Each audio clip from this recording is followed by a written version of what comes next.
And then my man threw the hat up, and then he started getting beat down. So I'm glad you brought that up. So my thing was, man, what was the point of the hat throw? That was. We know we like the style. We got. I mean, but if you're gonna style, bro, win. Get the dub. That's my thing.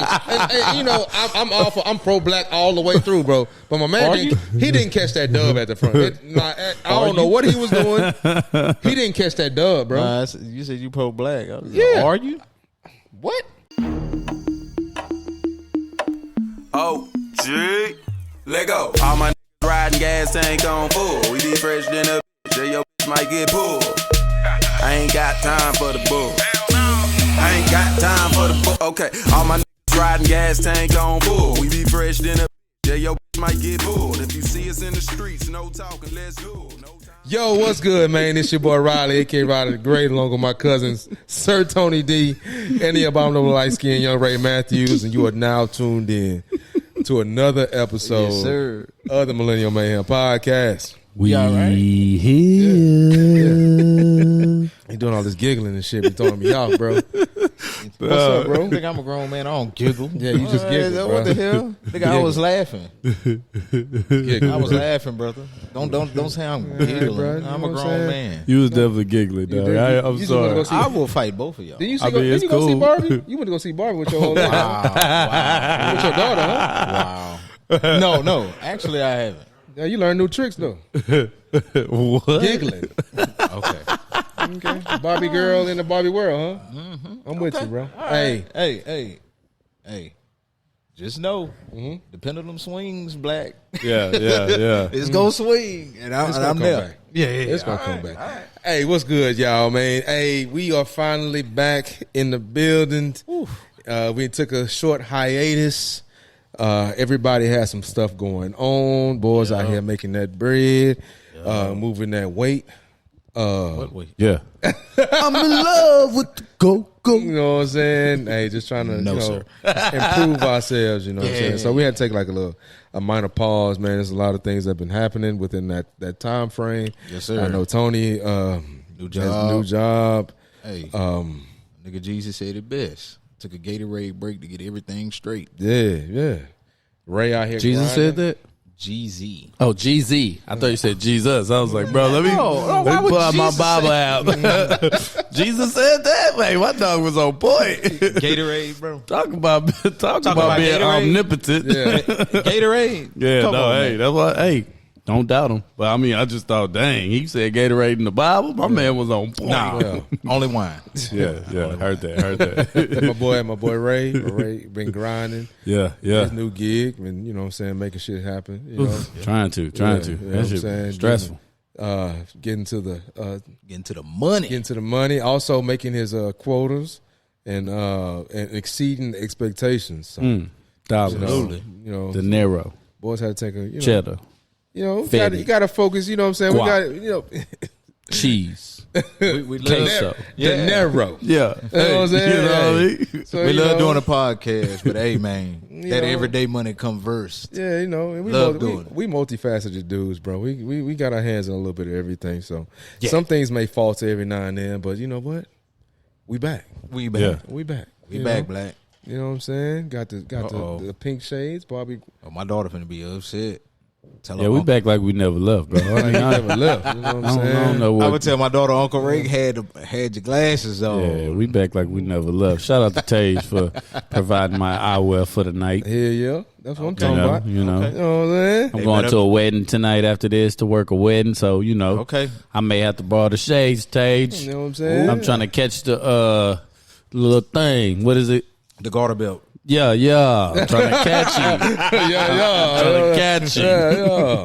See if I can pick me up a stray. You gonna pick you up a stray at the wedding? No. Oh, you trying to be like them boys on the wedding crashers? You know what I'm saying? Ain't nothing wrong with that, bro. Shit. Straight up. I know they be. I heard. I don't know firsthand, but I heard they be body. They be body about that action. You know, if it ain't open bar. Tony, you got to stay out of that. That shit on. Tony said, baby, they was eating the chips. I just thought I'd just come down and eat the chips. Hey, but we got a good show for you guys today, man. Yeah. We gotta, we gotta grease the engine, man, because we ain't done this in quite some while. Back into the flow, man. Yeah, definitely. I don't know. Before we get to I don't know if y'all see it or not, but my man Riley got on the icy whites today. I don't know if y'all see the things, man. They can't see him. The camera is not showing. My Air Force One. Yeah. That's why we probably need more cameras, bro, so we can zoom in on certain things. And we probably need another cameraman to actually man the camera. Yeah, exactly. Okay. Well, our cameraman back there making chips and Tony's. Salt and chips with Tony Sessions around the phone. Because Steve pissing my man off with these bland snacks. So, yeah, no. I'm team kind of healthy snack. Kinda.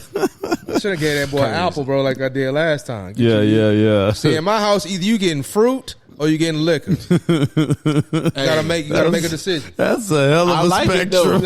Nah, that's real though. And then it ain't even no juice. Yeah. There's no juice. No juice. So is liquor in the ice? You take a shot and eat a pineapple. That's it, bro. That's it.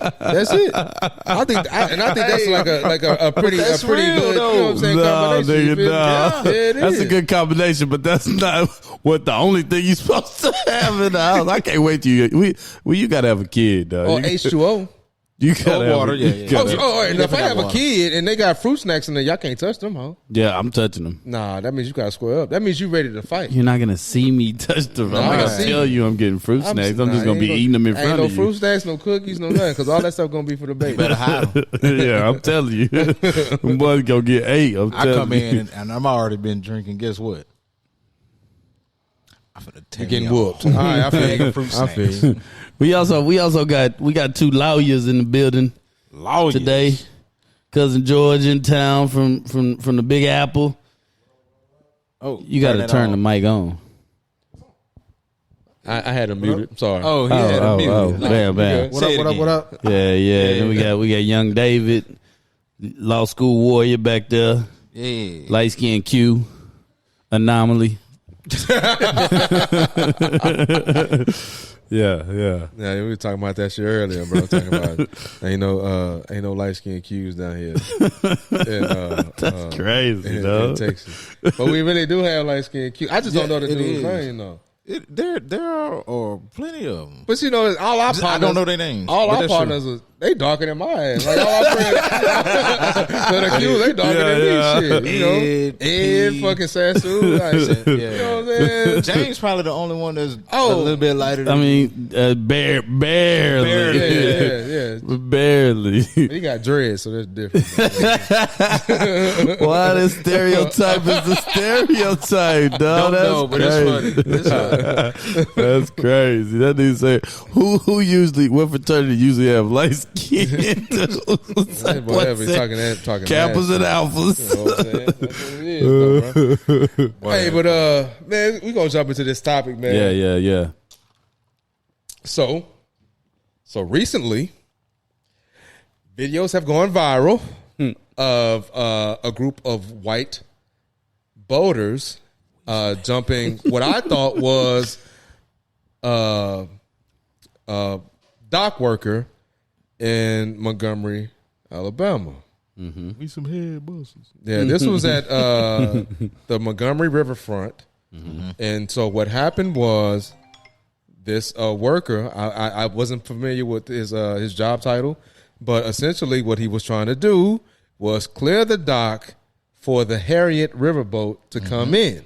Right. And with him doing that, he had some companies, some guys there that he told to move their boat, had them get out the way. And from my understanding, based on what I read, it was like 2 or 3 that actually moved. Yes. And it was just this one boat that didn't move.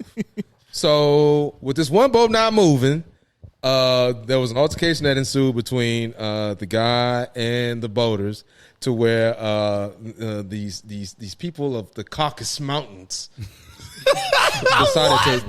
decided to jump on this one black worker. You know what I'm saying? Wait. I like that. So let him finish. And so when that happened on the dock, They got their rocks off, right? Somebody came and like broke it up. And so the folks on the Harriet, once the Harriet docked, they came with the beef. You know what I'm saying? Them boys came because it's all pent up in them. You know what I'm saying? And so they rectified the situation. Hey. So the people that were on that Harriet, we got to let them know. Oh, they were black people. Yeah, they're black people. Yes, and they were looking out for their own. So there was some caucus people in there too. Yeah. But the ones, the fighters, the men that were fighters. Yeah, the ones who was like, "Hey, we ain't finna let our brother out there get jumped. Yeah, we finna go help." They were all black.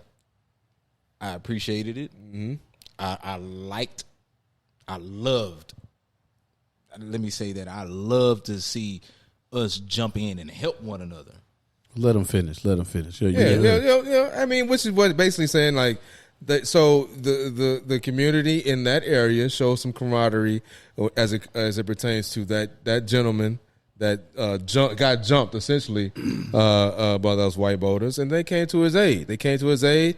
They were throwing haymakers, hitting boys with chairs. You know what I'm saying? Throwing straights, rights, uppercuts, all whatever women getting hit, young people getting hit. If you are the opposite, if you're the opposite color, you got whacked. Sorry. And so so my thing is, all right. So when that happened, it ushered in a level of camaraderie throughout the black community. Nationwide, you know what I'm saying? Everybody was on the same page. Everybody's looking like, yeah, you know what I'm saying? That's what you're supposed to do. You're supposed to protect your brother, blah, blah, blah, all this other stuff. But my thing is, this is what I want to ask you guys. Why is it that situations like these, to where it's a physical altercation, to where we get back, I guess, to the ops in this way, via throwing blows and hitting chairs? Why is the stuff like this galvanized community? Why is this the one thing that I think that 95% of black people can all be on board with, as opposed to some other thing? Somebody great said violence begets violence. Guess what was done to us by the mass majority of the ops? Violence. I hate that, well, I'm not even going to say that, bro, because what happened, fam. We like to see black people stick up and stick together. Like, I don't care what's really going on. We like to see it. Now, is it easy to divide us? Yes. But as black people, we'll all sit there and be like, man, a group of black people together having some fun. You'll just see it and say, damn, that's dope. Like, it don't matter what they're doing. They could be fighting some white people or they're collectively together doing something. Why would I be mad at that? I like to see it. They defended somebody that was outnumbered and got jumped. Mm-hmm. But shit, go ahead, do what y'all need to do to protect that man, and make sure that he's okay. If everybody else jump in, then guess what? More of us gonna jump in. Mm-hmm. I'm okay with that. Like, I'm okay with that, and I'm glad that.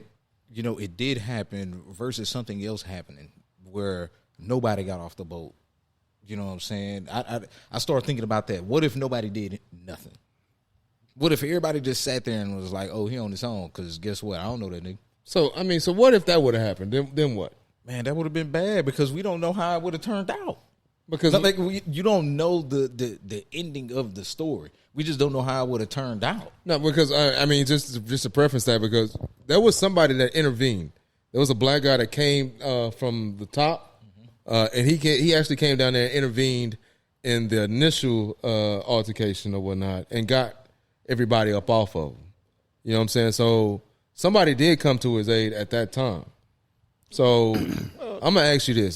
So when that scuffle was stopped, was everything else after that warranted? Yes. Because guess what? Ain't nobody finna jump you. Ain't nobody look. I'm. You know me. I'm not finna sit around and let somebody get jumped and I'm not do nothing. Especially if it's somebody that I know. If it's somebody that I feel like needs that protection, I'm not gonna allow it to happen, bro. And it's gonna be some retaliation. It's gonna happen that way. And you know, you would do it too. I know, you would do it too. You wouldn't allow you wouldn't allow a group of people to jump me, and then somebody else broke it up, and you be like, "That's it." Man. No, you won't be like, "Nah, hold on, I'm finna call XYZ and whoever else is here finna go help me. We finna get this. We finna get my lick back." Man. Everybody keeps saying it like.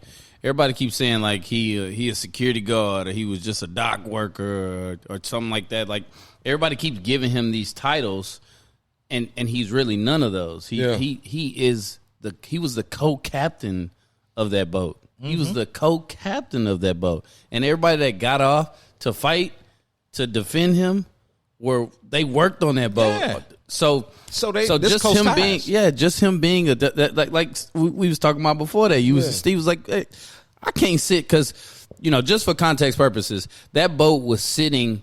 The timeline of events was the boat was sitting off of the dock.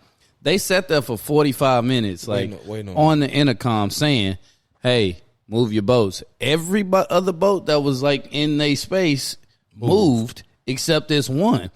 Not only were they just sitting in the space, these fools sitting on the dock, flicking them off, talking trash to them, like, man, y'all ain't moving, blah, blah, blah, blah, blah. Who y'all think y'all are, blah, blah, blah.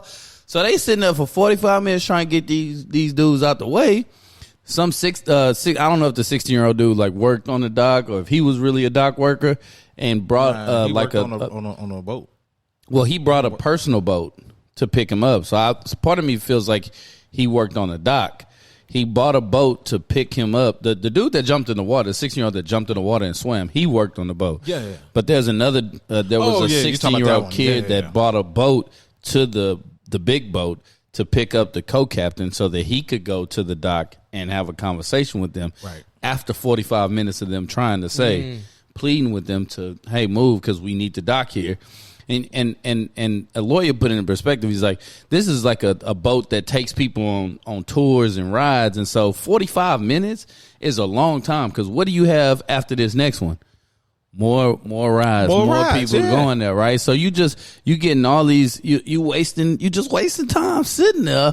We losing business, blah, blah, blah. So now he comes and picks him up and then he goes to the dock. And then now they're sitting here watching him try to have this conversation with these dudes, and then my man threw the hat up, and then he started getting beat down. I'm glad you brought that up. So my thing was, man, what was the point of the hat throw? That was. We know we like the style. We got. I mean, but if you gonna style, bro, win. Get the dub. That's my thing.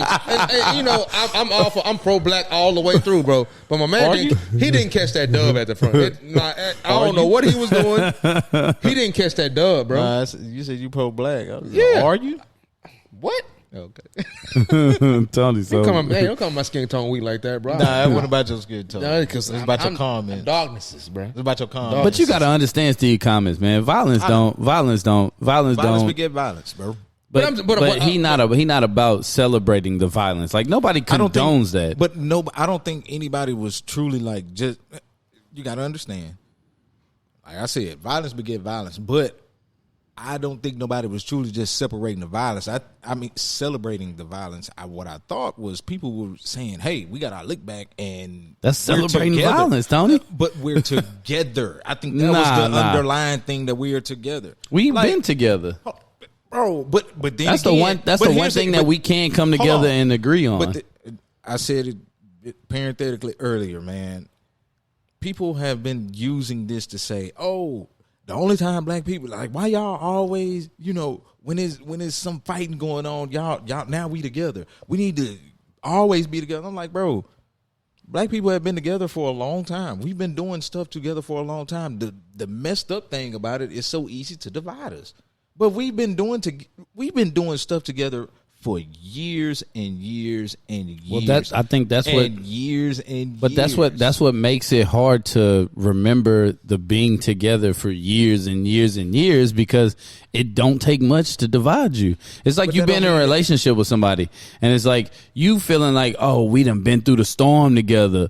We done fought this war, and we done did this, and then as soon as you supposed to be home at 10 p.m. and you ain't at home at 10:30, she calling you, and she like, where in the hell are you at? And blah blah blah. You must be out there doing such and such, and da da da da da. It's like, come on, man. Are we really together? Or? And also, let me pick it back off that. Like a lot of the togetherness, it kind of sounds like a gimmick in a lot of aspects. And I used BLM as an example. You know, we had all this camaraderie with that, and then you find out that the leaders of it are using the money to do things from a selfish standpoint. They're doing things for themselves. Absolutely. You know, they're purchasing things for themselves to get to prop them up. It's not necessarily about the cause. It's just it's a scheme. Okay. And we always talk about scammers and schemers and shit like that. There's a lot of mofos out here that's using I would say black trauma as a means to make more bread. Yeah. You know what I'm saying? And I hate to even jump into this, like, you know, that's how I look at that's how I kind of look. And I haven't deep dived into it, so you know, y'all can hold me. Y'all can hold me to what I'm saying, but motherfuckers like, you know, Sean King and stuff, man. Like you a tree shaker, but ain't doing what else you doing? You know, so, and I'm saying that to say that, you know, camaraderie is something that doesn't necessarily have to be seen. It's more action than it is portrayal or you know, we're putting cameras around, which is why I think people like Lloyd is about that action. Group economics, you know what I'm saying? Socioeconomic progress for black community. He about that action, but he's not getting the limelight and the likes and the exposure. But this shit here is. Of course he not, because they don't want you to. They don't want that to be the front. They want this to be the front because it's like everything else, man. If you play on somebody's emotions, you have more success than if you play off the logistics of a situation. Playing on the emotions is easy. That's super easy, because this is all an emotional. This entire situation is emotional. That's a bunch of trauma. But I get it. Like I get it. Like usually, and me and George are having this conversation earlier, man. Usually stuff like this happens, and it either ends in one of us getting killed or somebody going to jail. You know what I'm saying? So for the first time in history, probably, we had a grand showing on a national stage. Nobody died. I will point out that none of them died either. We didn't set out to kill anybody. Yeah. They just wanted to get their lick back. So and they did. Y'all remember that because we just want equality. George laid me that nugget earlier. We just want equality, and they like, turn your mic on, all right? Stop being silent. I have him muted. Again. Yeah. This fool love muting people. Until you got something to say, I got you. Yeah. Say what you said earlier, George, because you the lawyer. I was saying that based off of like being black, based off of being an American citizen, based off of my faith, I do believe in something called righteous anger and just vindication. And I do believe that as black people, we have been precluded from engaging our emotions out of fear of reproach and death, right? Mm-hmm. Yeah. And this is the first time where you have seen black people enact a very intense and reciprocal emotion and not get killed for it, right? Like, my faith says that, like, my God had righteous anger, right? Jesus alone, like, went into a temple and turned over and flipped over chairs and said, you know, you can tear this temple down, or I'll build it back up in 3 days, talking about himself. You know what I'm saying? So, like, anger is a thing, and I think this country has conditioned us to believe that when people get angry, but especially when black people get angry, we are sinful, we are less than, and we are undeserving, and therefore we are, like, worthy of death and execution. And this is the first time where you see, like, in my 30-some years of life, I would say in recent history, where you've seen a collective of black people gather together, enact a sense of justice in terms, you know, we might call it street justice. Whoop some ass. But did so reasonably. Yeah. To the extent that, like, we got our frustrations out, we taught lessons, no one was killed, because I don't think, like I believe in the law you learn that like reasonability in terms of like causing death or killing somebody can only happen when there's going to be like you're in fear that like that you're in immediate danger of getting killed or immediate danger of like your property being taken over and fully destroyed. Right? Like that wasn't happening here. And honestly, you can make the argument that we could have saw it that way, but as black people being as, I don't know if you want to call it as loving, as forgiving as we are, we didn't do that to these white folks, but we taught them a lesson. You know what I'm saying? We used our fist. You use your fist, we used our fist. You're going to learn that you can't beat us up, you can't fuck with us like that no more. Exactly. Right? I'm with that. And I'm with fighting fire with fire.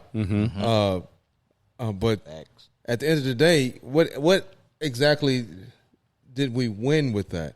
Because and the reason why I'm saying that is simply because we've always been deemed as physically superior from an athletic standpoint. We've always been deemed as the ones that can do more from an athletic standpoint. We can this is just something that we do. So if generally speaking, this is something that we're better at, then how can you be on like gloat about something that Well, it's just an automatic thing, I get it. You're saying, man, it would go back so many generations with your question to what are we truly better at? Like, we know that we're the more physical specimens. Yeah, which is why we got selected for the cotton picking and all that other good jazz at those very docks. Hold on. At those very docks. And I was going to jump into that in a second. At those very docks. Here's the thing that you're missing. It ain't got nothing to do with physicality. It had to do with everything with us sticking together. I think that was the thing. Is, man, the whole nation just saw a small group of people stick up for one black man.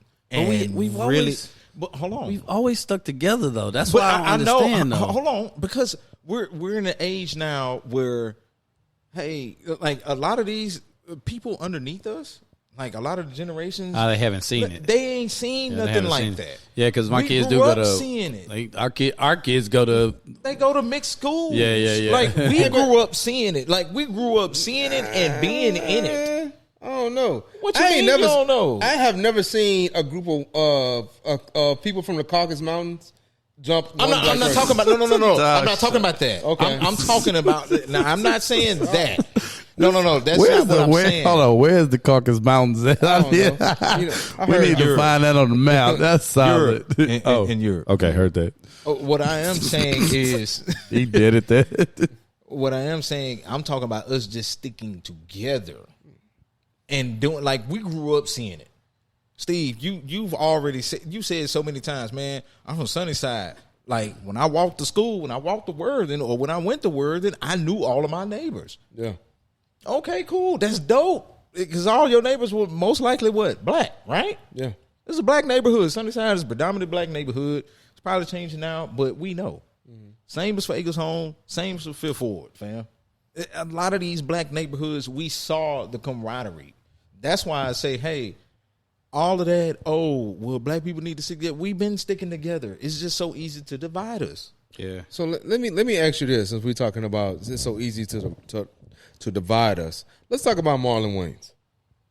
Mm-hmm. Let's talk about his comments. That's one. His comments, and basically, I'm paraphrasing because I don't know him word for word, but he was saying make love, not war, so to speak. You know what I'm saying? He said some things before that, and but that was essentially his message.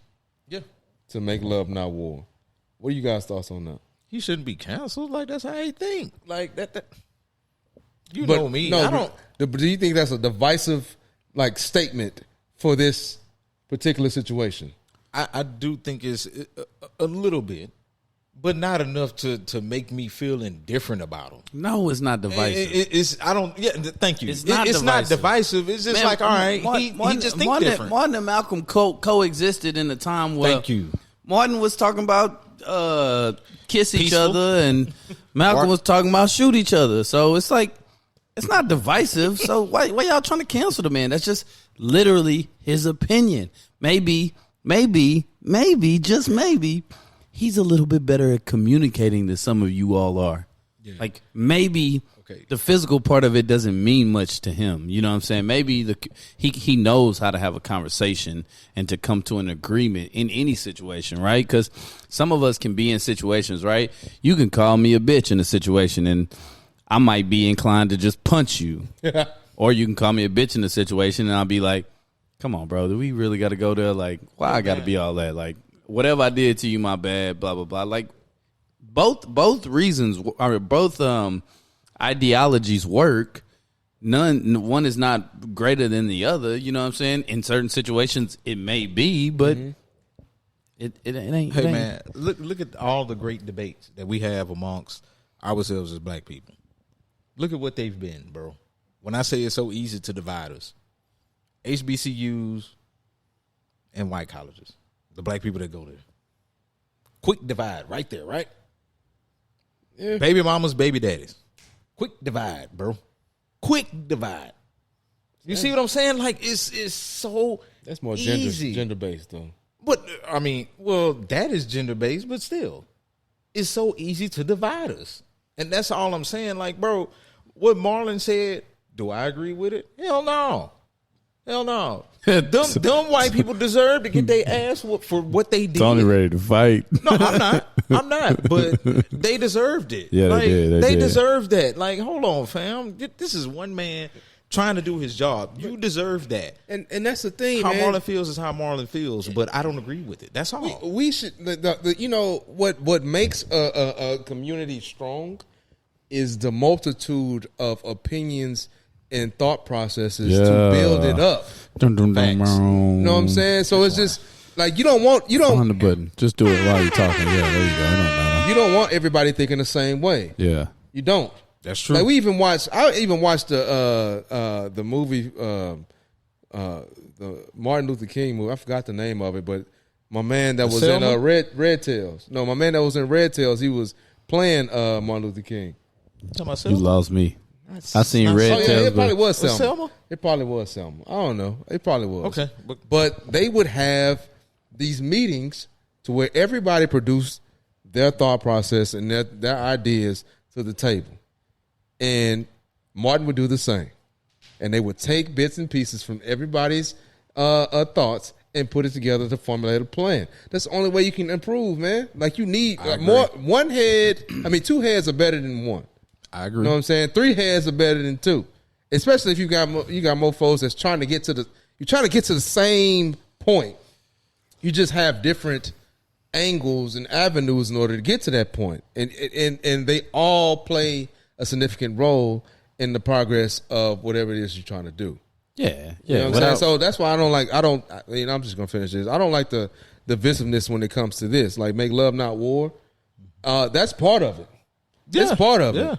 Because at the end of the day, we call Caucasus Mountain people ops, but they not. They own the block. Yeah, I have them sitting in my neighborhood. Your neighbors, your neighbors. Okay, call this man ops. You know I just drove up and one of your neighbors was. He waved at me too. Right, cool to them up. I can't be like, nah, I ain't gonna wave at him. He the ops. Yeah. That's dumb. They made it. We quickly made it a racial thing, and then when everybody found out that there used to be a slave selling block, they took it to the boy. Everybody, what you used to do, Steve? That little move used to. Everybody was doing that when they said slave block. They was slanging deep on that shit. You know? Watch them out, bro. I'm still upset about that. Let's not talk about that. But did you hear the story? Nah, hold on. Okay. You trying to move too fast? Okay, go ahead. I want to deal with this freshman football battle that we lost because somebody who Slang D Tree was it? Nah, who was back there for me? You don't know? Kiera. I think it might have been Kiera playing safety. Adrian, wasn't Kiera playing safety? You throwing Kiera under freshman the bus? year when Steve was like slang deep on weak niggas, slang when he came down the field doing this. Coach, I think it might have been. Coach is out here throwing, when we called the timeout. We called the timeout and we said, "Stay back, because this is, huh? Was it? Wait, Oh, it was L'Oreal. Yeah. You know Me what I'm and saying? Steve caught the dub. We out coach boys. We out coach. That's what we do. But moving on. Can we get back to the racism? But go ahead. There was some people said that the women had did some type of little program, a little tribute to the ancestors that were dropped off like right at that port that same day. So when you brought that up, I was like, man, that's crazy because they literally said that happened. And I was like, wow. But that, bro, isn't that incendiary? Bro. Wait, what is that? What does that mean? Hold on. It's just kind of like inflammatory. Hey Siri, what does incendiary mean? Doesn't that just get your blood boiling? Yeah, it's very exciting. You know what I'm saying? A little, and it made me like once I found out, I was like, oh wow, like I don't like to think about things like that, but it was like, dang, all of this happened on that day. Like all of this happened that day. Just want to let y'all know that was my birthday too. National holiday, baby. On that day, them white folks couldn't have picked the perfect day to do something wrong. Now, have anybody? They didn't even know about that. I know. Though, That's what I was going to say. Yeah. Like, has anybody else ever did it and white people have bucked collectively? Now, hold on. Now, all white people not like that. I'm just saying this group has there ever been anybody else to do it? Probably so. And nothing probably ever happened to this magnitude. But on this day, it was caught on camera, and the right things happened, so to speak, for all parties involved. God is intentional. God is intentional. The right things happen. God is intentional. Not so to speak. I said for all parties involved. God is intentional, man. That was on purpose. My only thing about it is. Oh, go ahead. No, I was about to say what you said, but you about to say what you said. I was about to go another direction though. But go ahead. No. I was just about to say like we make it a big time, and the media has managed to do this and make it a big time color thing. But I don't think that it has to do with color. And Steve was talking about this earlier. It's like them boys was just chilling, drinking. They owned the boat. They was sitting at the docks having a good time. They got bread. And then somebody said, move your boat. And they was like, man, move my boat. Like, I'm better than you. I got money. I got money. Hold on. It is about color though, because as soon as they started like whooping Uncle's ass, they was calling him a nigga. Yeah, Hard R. They were? Yeah. Yes. And he said that. I ain't know I that. didn't know that. Like all the white He people who said intercede, that. like they made it about color in a way that like we may never have. We might have just been like pop. You might have had people just come in, separate the situation. But as soon as the N-words was being held left and right, no, you gotta get these hands. You gotta get them. You gotta get them Hard hands. Hold on. Could that? I mean, but like in any battle, you try to find the weakness of the opponent, right? With your bad, you chose the wrong weakness. Reaching. You finna get these Could it have been they was trying to find the weakness? Oh well. Now you got these hands. I just want everybody. To see y'all reaction. And you right on point with that. Like it. And I get what you're saying. Like, oh, it wasn't racial. Yeah, it ended up being racial because you can't call me no nigger with a hard ER and think you finna get away with it. That boy, you said 40-year-old virgin. You want a nigga? Nigga hit now. Yeah. And you got a whole multitude of them that jumped off that boat. Hey, hold on. The little young dude that swam over there, I don't know if y'all saw that video. Yeah. Man, that boy, little 16, and picked up a grown man and body slammed him. Yeah. I said, oh, yeah. They was destined to take that Man, L. that nigga was your height. the nigga nigga body picked up. slam. Yeah. But he was that boy. Nah. Size too. Nah, he was fat. He was fat. He was fat. Unathletic. That's the point. I mean, You live. You can get body slam. I can, but I can also body slam you. I ain't saying you couldn't. I'm just saying. And I can also beat you up. So I would suggest Tread that you lightly. leave it where it's at. Tread lightly. You tell him tread lightly. I'm drinking. Tread lightly. Oh, this is the first time I see Steve bow out in the battle with you and him. He loved to bring up the fact that he body slammed you when y'all was two. Right? When the nigga was wearing husky out of wieners. Wearing the husky suits out of wieners. Wieners. And I was just a little cat. But it's cool. Or Montgomery Ward. Montgomery Ward. Hey, you niggas was rich. We was shopping at Phallus Paralis, but it's all good. They had one of them back in the day. Oh yeah. Yeah. So all right. So let me ask you guys this: Is this something that we can build off of to where we start moving forward collectively, or is this something that's just a fad? Hey, we like what we saw. Nope. And then we're gonna go back to doing what we've been doing. Nope, we're gonna go back doing what we've been doing. You want to know why? I think that we can build off. No, we can't, bro. You want to know? And I don't like to say this because I really think that we could build off of stuff. But man, black people had so many advancements. I'm just talking about our generation to where we can build off of it, and I don't think that we have. Wait, why you? Bro, Barack Obama was president. Guess what? Hold on. Wait. Guess what happened? Great divide. He ain't do shit for us. Great divide. Right there. Well, that's what we do with every president. Yeah. Bro. We just don't understand the position. No. When it That's comes different, though. We don't understand the presidential position. When we're talking about black people. We do this with all black politicians.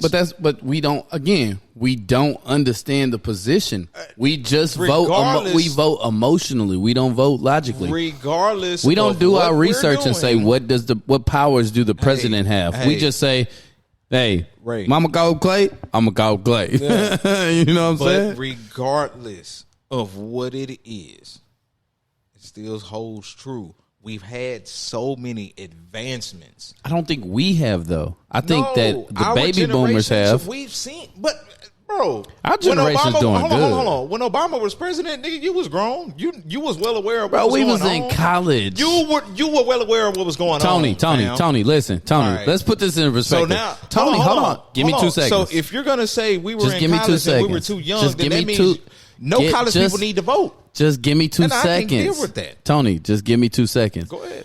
I'm going to put it in perspective for you because we were in college. Mm-hmm. Obama did win. We did go vote. None of us really knew what we was voting for. Nobody. I didn't go research anything about the president and what his powers were. I knew what I knew in my head about what the president's powers were, but I didn't go research it. I voted for Obama because he was black. He speaks really well. He touched my emotional side of everything. And guess what? When he got elected, guess where I was? Right across the street from Brooks Landing in a little trailer park with some trash can punch. We were together. Listening to Jeezy. I know you was. That's why I'm telling you. Listening to Jeezy. Talking about my president is black. Yep. My Lambo's blue. Yep. And how he goddamn and my rims ain't too. That's all I knew about it. Now, as his term went further and further, or he went deeper into his term and then got another term, I educated myself more on it. But off the initial, it was just simply because we needed a negress in the office. We needed to get over that hump. So okay, and what this is? Thank you for saying that. And what has it done? It's done a lot, man. Okay, name them, because guess what I've seen. I think it's from my personal perspective. I think it's opened a lot of eyes of the young people to let them know that, hey, this is a possibility. It's possible. It's a possibility for you.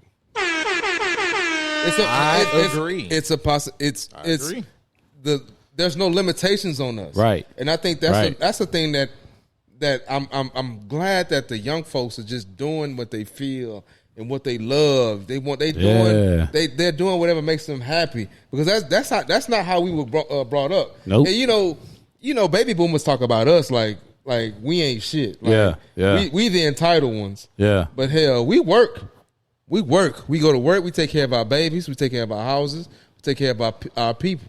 You know what I'm saying? But it's just not in the same realm as it would be a Gen X or a baby boomer.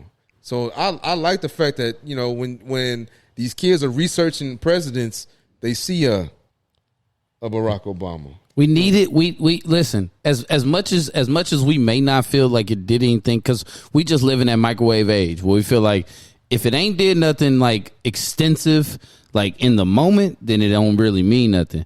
But it done something for us, bro. We sitting in the room right now. We sitting literally right now with an engineer, a fucking accountant, two Ivy League lawyers. Like what? Obama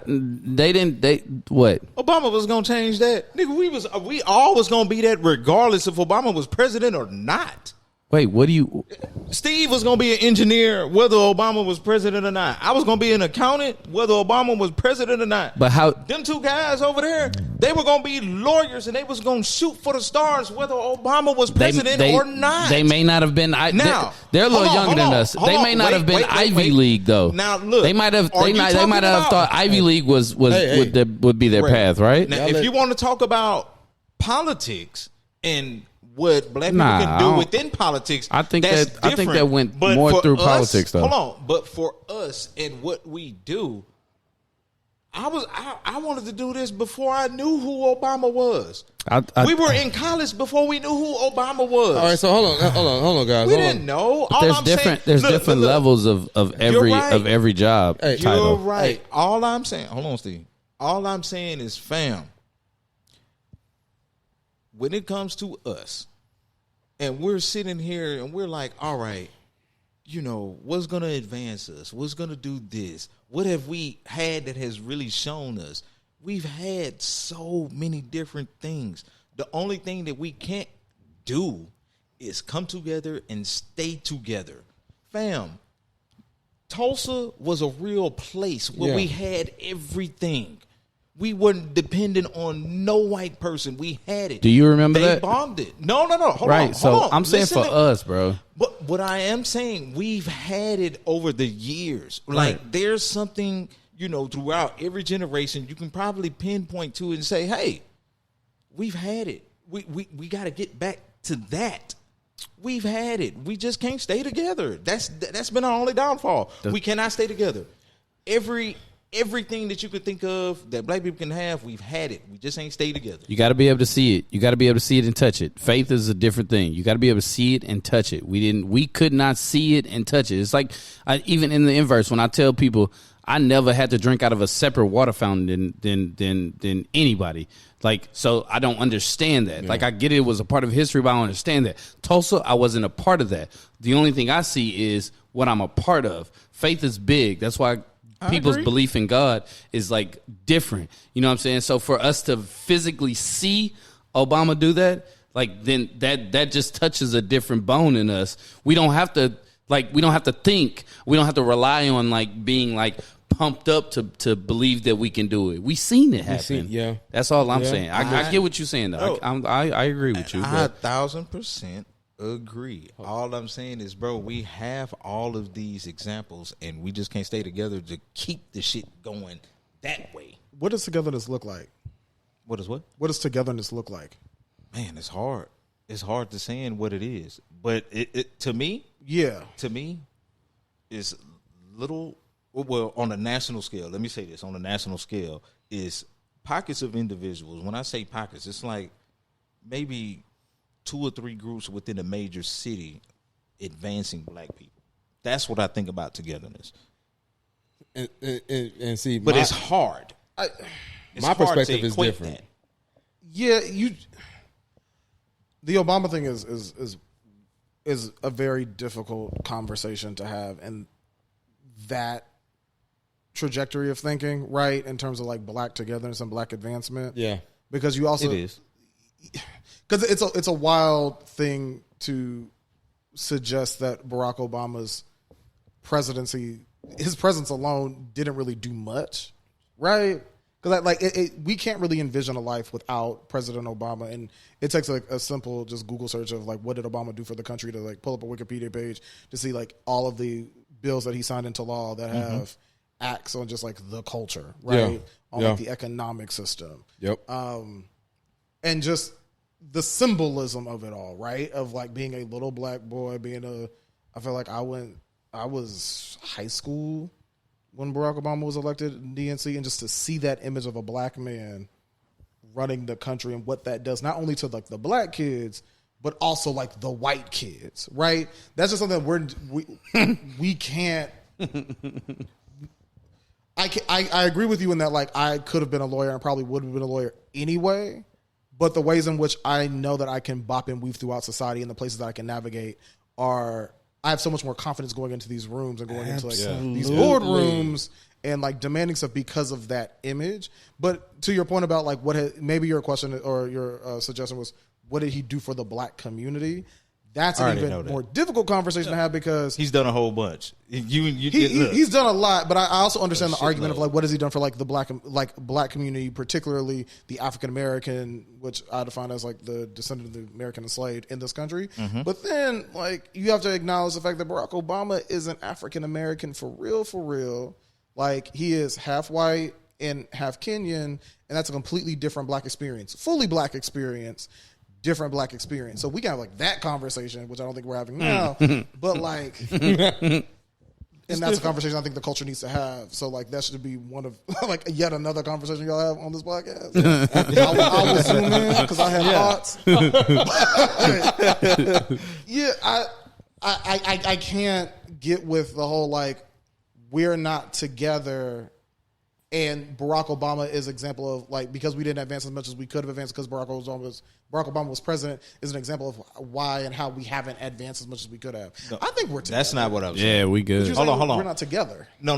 What I said is easy for us to be divided. I didn't say we're not together. I've been saying we have always been together throughout the years. It's easy to divide us. Yeah. That has been the key. We have always had major stories of us being together. Mm-hmm. Major stories. Man, the March on Selma, that's major. The Million Man March, that's major. Like, we've always had it major. The only thing is, you can just plant one thing, and I promise you, it's going to depart like the Red Sea. Well, that's the one thing that I hate. Because it's so easy to do it on a grand scale. That's what I'm saying. And let me ask you guys this, because I'm gonna push the conversation forward. I'm gonna ask all you guys this: how do you guys feel about the phrase "We are not our ancestors"? I hate it. Excuse me. I think Big Mama gonna slap you in your sleep. Yeah, why do you hate it? I hate that shit with a passion. You want to know why? You damn right you're not your ancestors. Our ancestors did everything that they could to try to get us in the space that we are now. That's voting, fighting, doing, working jobs, building better communities. They tried to do everything that they could. You damn right. You damn right you're not our ancestors because all like our demographic, oh man, you can walk outside and I promise you'll find at least 20 people within this neighborhood to say, "Oh, I ain't voting because that shit don't matter." But why? Wait, hold on. You. No, that ain't your ancestors. Of course, you're not. I thought that we are not our. What does that even? I guess I don't even know when the phrase is being used. I thought it's being used now in situations and we based on what we're talking about today, is being used in those type of situations. Saying like we shouldn't, like we don't fight back. Like, oh no, what they're saying is we are not our ancestors. We're going to actually whoop your ass. And I'm using it as a preference to the Montgomery bill. Yeah. This is what this is the phrase that gets spewed out of a lot of young folks' mouth.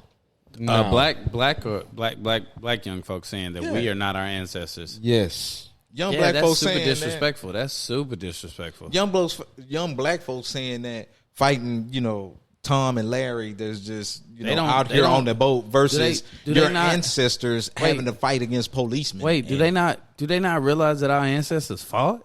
Yeah, that's what I'm saying. That's why I say I hate it. Do they not realize that the fights that the display that was shown at Alabama is nothing like our ancestors would put up?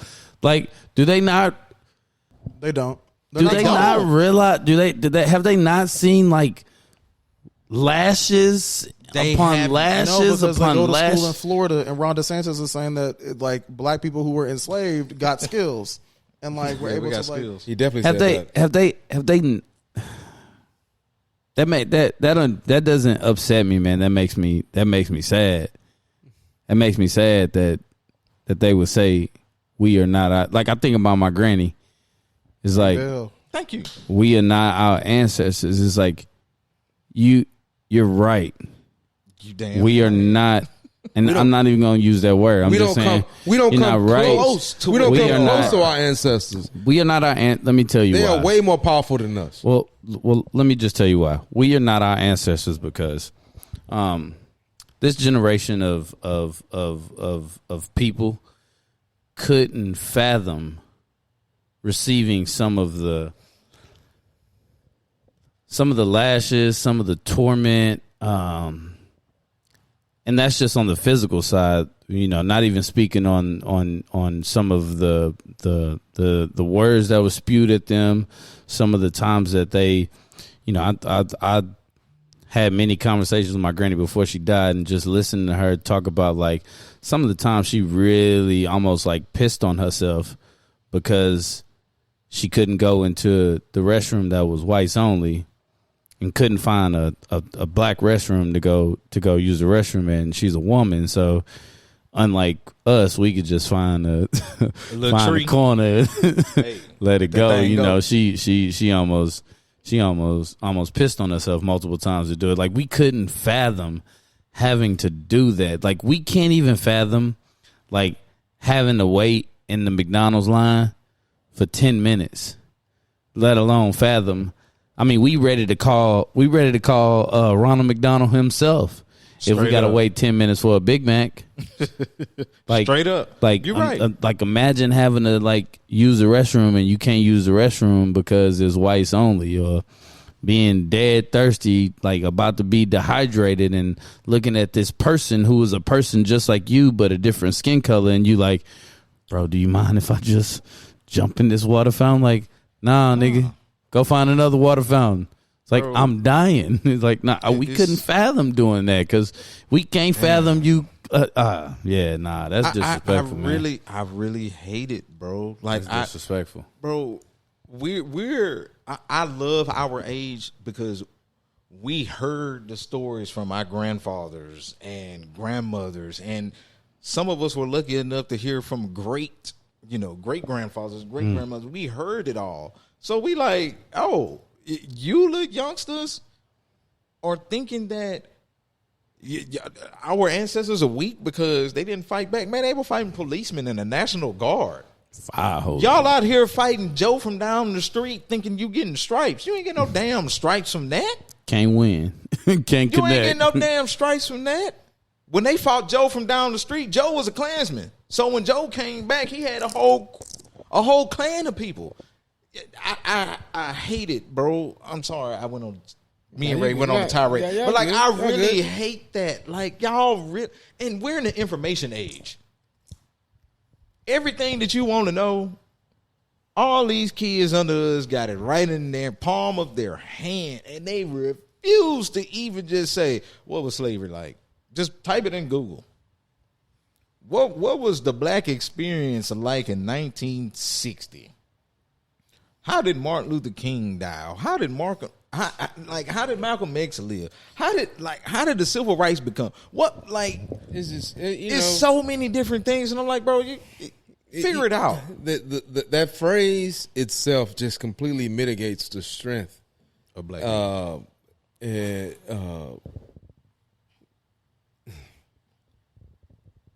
The strength and the withstand of the circumstances at the time that our ancestors actually went through.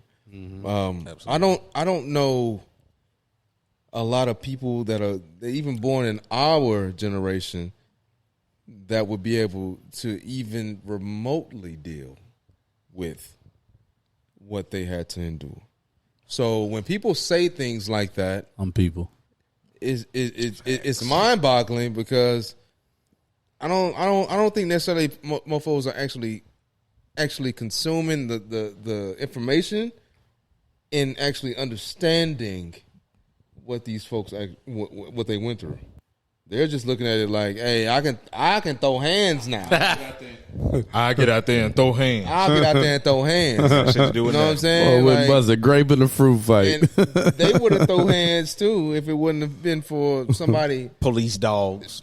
Yeah, you got fire hoses. You got dogs on you. They gonna laws in place. Jim Crow and stuff like that. Like, we don't have Jim Crow. Nah. So I would say this: our problems are not their problems. Yeah. They're not. Yeah. We still have our problems, of course, Yeah. but we can't even compare our problems to the things that they had to deal with back in the day. Not You even know what? close. Hold on. Can you I fuck? want everybody selling a shirt to burn them bitches that say, I'm not my ancestors. Throw that shit away. Now, Burn them. Throw them away. Do whatever you need to do.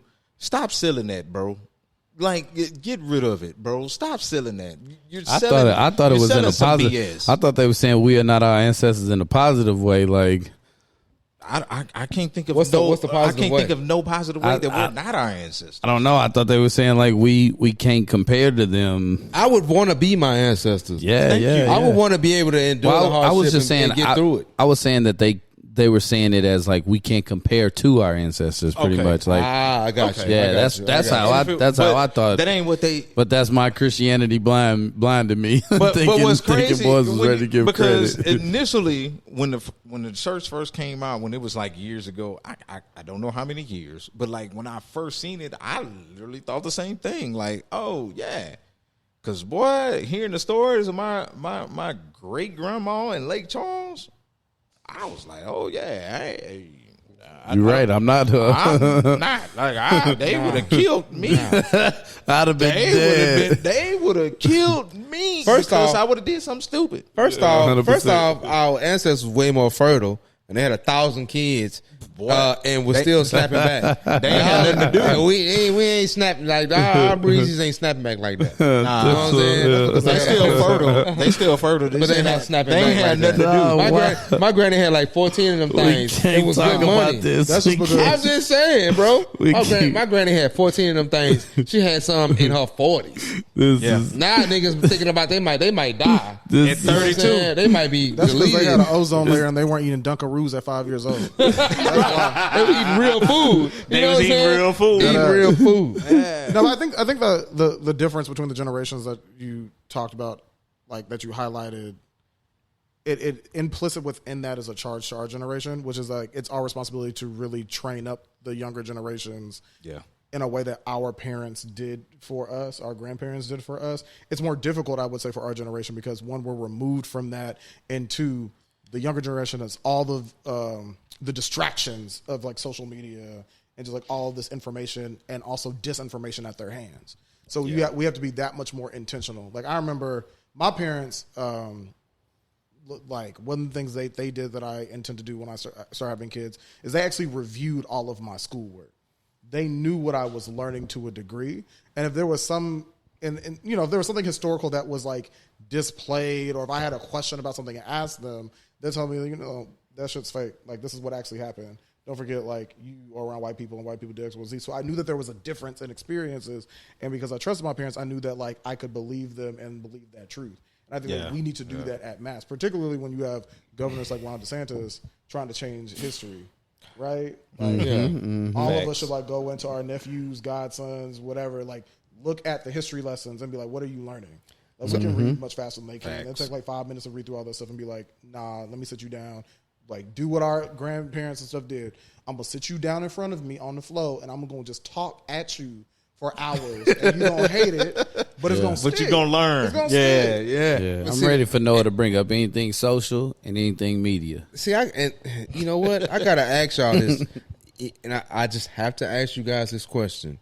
You know what I'm saying? And this is just based on DeSantis's movements in regards to information. Do you guys believe, or do you guys think that changing the narrative of Don't even say it. I gotta ask. I have to ask. Changing the narrative on how things were in the past would improve race relations. Nope. You don't think so? Hell no. No, why? Take it back. How would Take it back. Take the question back. Take it back. I just asked. There's no possible way.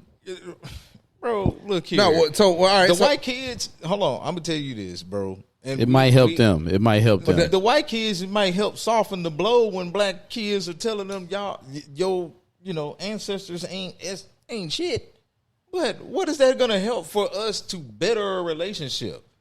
But The betterment of a relationship is saying accountability. Yeah.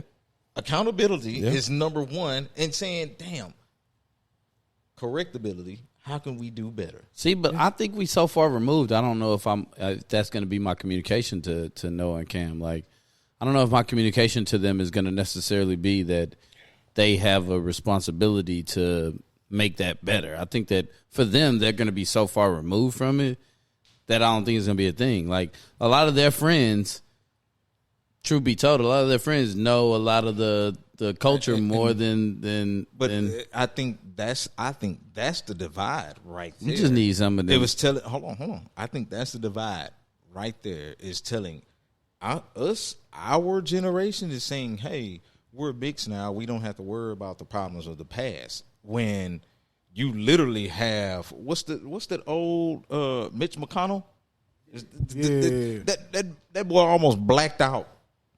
Like, just talking at a screen. He's still in charge of making law. Like, he's still a part of that culture that's making laws. So our kids, our kids are not. They're not immune to it. So we have to keep telling them. Well, I'm saying right now they're immune to it because they don't understand it. I think that by the time I'm not gonna say this because we on YouTube, so I'm not gonna say this, but I think that by the time that they get to that point where those conversations should start maybe happening, some things are going to be a little bit different. I hope they are different. Yeah, and I agree with you. I hope they're different. But all I'm saying is different right now.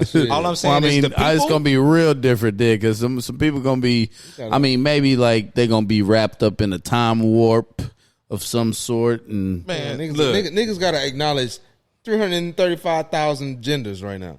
So shit is different right now. You know what I'm saying? This has been another episode of Millennial Mayhem, man. Hey. We appreciate y'all tuning in. Facts. It's gonna go left. Yeah, that's time. It's time. My bad. No, it's time. It is time. So, all right. So we're gonna close this out, man. What you guys want? I'm gonna ask Tony specifically, Sir Tony D. What do you want to leave the people with?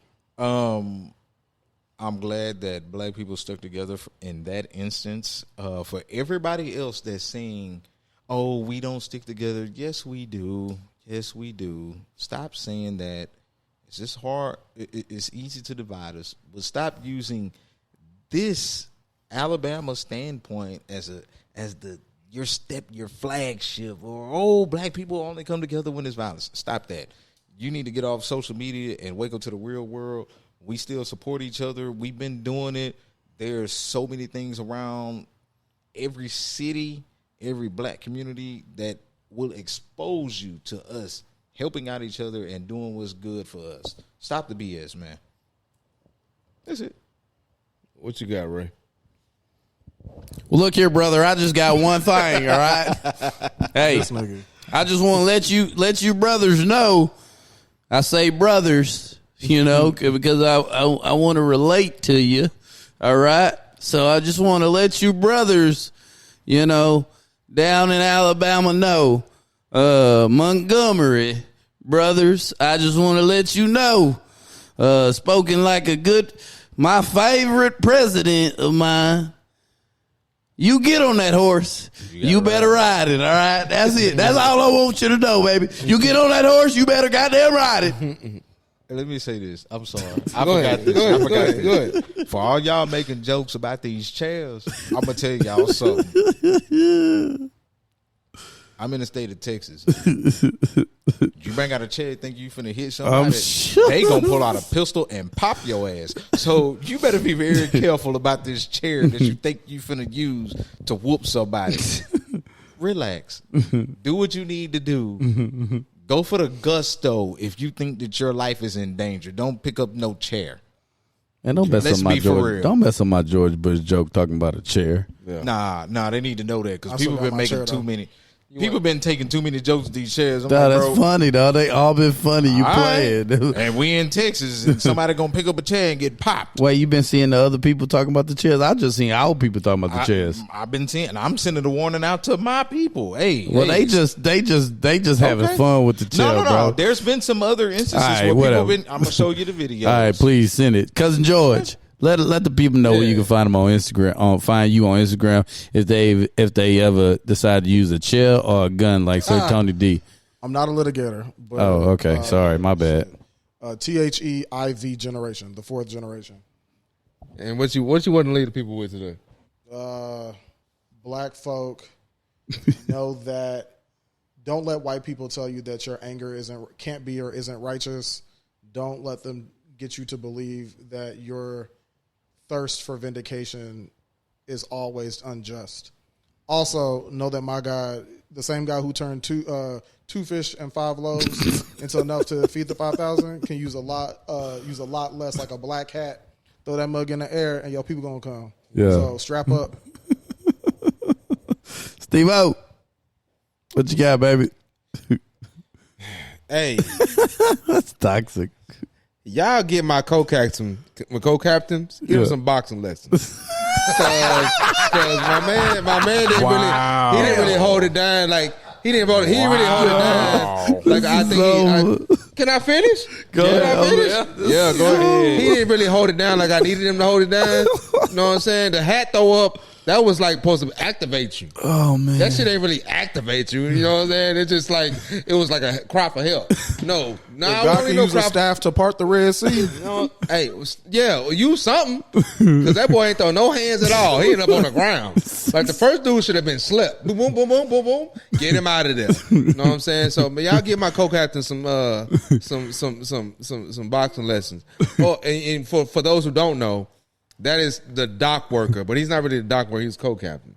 You know what I'm saying? So y'all get him over to we got Mayweather Jim out here. Bring him down to the Ace, bro. We got him, bro. You know what I'm saying? I get them lessons for him. Because he can't be up here stiffing boys like he a D lineman. Nah, you throwing hands. We're not trying to get past the lineman that gets a quarterback. You gotta actually throw them hoes. You feel me? So I'm just throwing it out there, bro. You know what I'm saying? I've been drinking a little bit, bro. I'm sorry, y'all. Hey, it's funny. this concludes another episode of the Millennial Mayhem Podcast. Little Tony can play Hey, pussy with me. Don't forget to like, comment, subscribe. You know what I'm saying? Don't forget to follow the IG. That's Millennial Mayhem HOU. Yes, and sir. the HOU stands for H-Time, baby. Stay Down. Oh, also, that's the same name for the TikTok. We got it all, man. Millennial Mayhem HOU. HOU. Y'all want to follow the Facebook. We in there. You dig? You know what I'm saying? So, hey, we appreciate y'all for tuning in, man. We signing off. Peace. Steve didn't go to Big Peace. Pokey's vigil. I ain't got time for the book. Okay, all my niggas riding gas tank on full. We be fresh than a yeah, your might get bull. If you see us in the streets, no talking, let's go. No time for hating, I ain't got time for the bull. I ain't got time for the